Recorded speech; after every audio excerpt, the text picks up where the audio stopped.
Thank you all for coming. And let me just say, as a citizen of NYU, how delighted we are that PDF is here this year, so hopefully first year of many. And as a faculty member at the Interactive Telecommunications Program, I'm also delighted to be able to introduce a recent graduate, Noah King, to show his project. Noah's taken on a problem that a lot of us have faced in an era of big data plus transparency, which is having the data is not the same as understanding the data. So Noah's going to show us Visiual Concensus, which is an information visualization tool for census data specifically designed to encourage interactivity and exploration. So over to you, Noah. Thank you. Thanks a lot.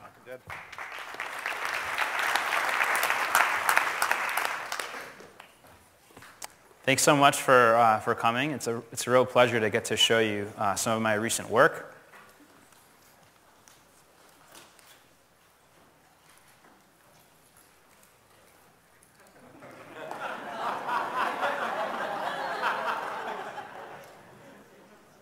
Okay, so I'm here today to talk about this project I coded.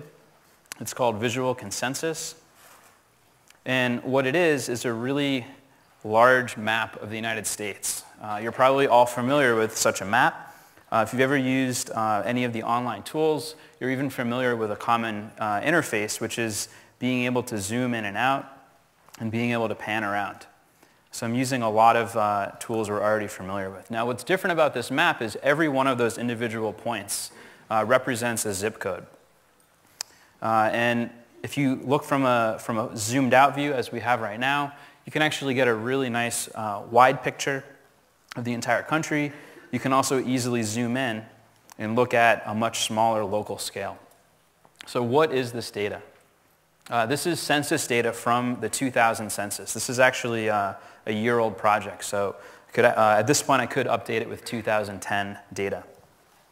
And when you look at just that data, it's very difficult to make sense of it. So this is publicly available. You can download it. Anyone can. Anyone with an internet connection has access to this data. But unless you're a math whiz, looking at all these numbers is almost meaningless. So really what my attempt was with this project is how do I take all this information and make it so that anyone, even a child, could in a few minutes enter the information here, make sense of it, and satisfy their curiosity. So what most people do when they first open up this app is they want to look at their own hometown. So let's say we zoom in on my hometown in Massachusetts. So on the left is a whole list of all the states, and by simply clicking, it recenters the map. And again, each one of these is a single zip code. So what do the colors mean? There's two different types of data that we're looking at. You can see in this key there's racial data as well as income data. And the diameter of the circle has to do with the size of the population in that zip code. And the color has to do with the makeup of those people. So if we zoom in to one particular town, let's say Lexington, Mass.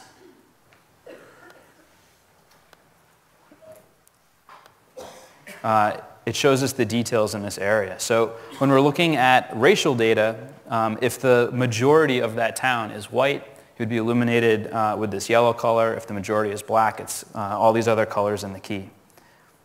So you can immediately see what the makeup is of a particular state. So in Massachusetts, for example, very few towns are a majority of anything other than white people.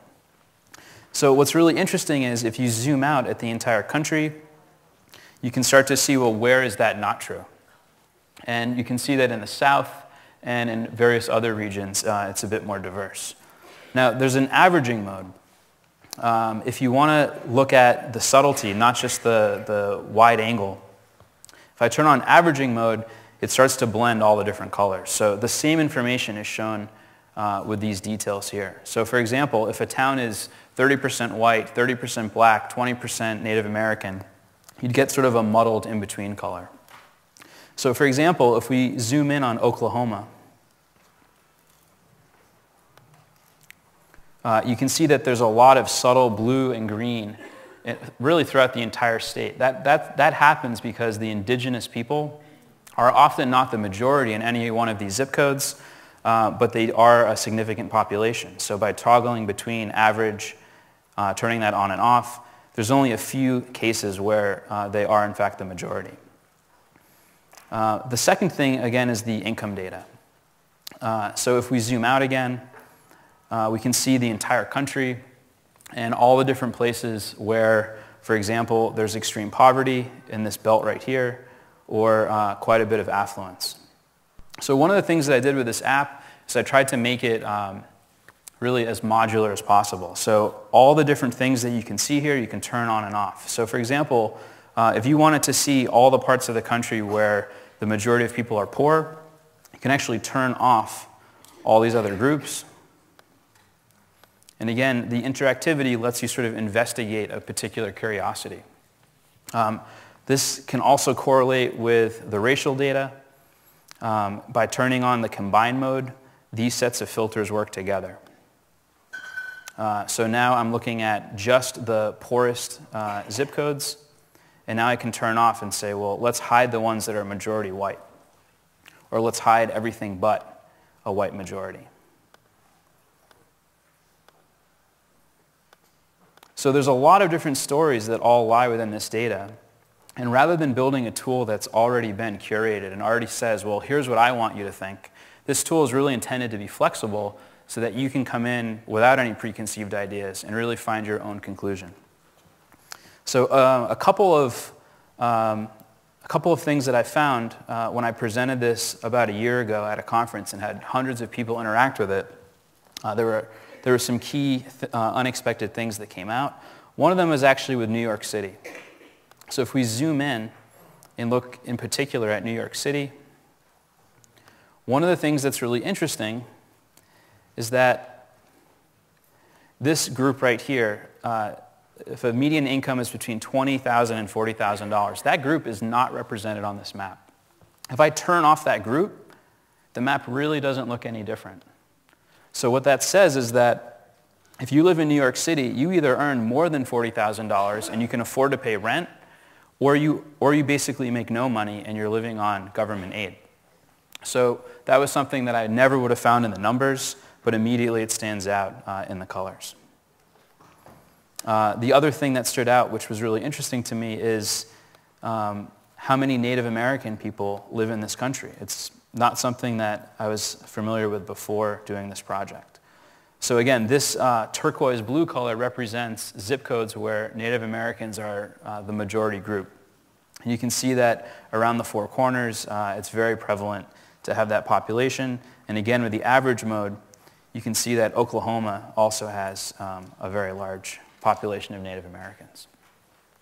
So this project was, again, an attempt to make data really accessible and really give curious people the opportunity to explore. This is one of many projects that I've worked on, and I would love to have the chance to collaborate with any of you in the future. If you want to play with this application yourself, it looks like I preloaded the page. It's not connected to the internet, but if you go to digitalnoah.com, it's a free download. It works on Mac OS X, and I welcome you to explore it. Thanks a lot.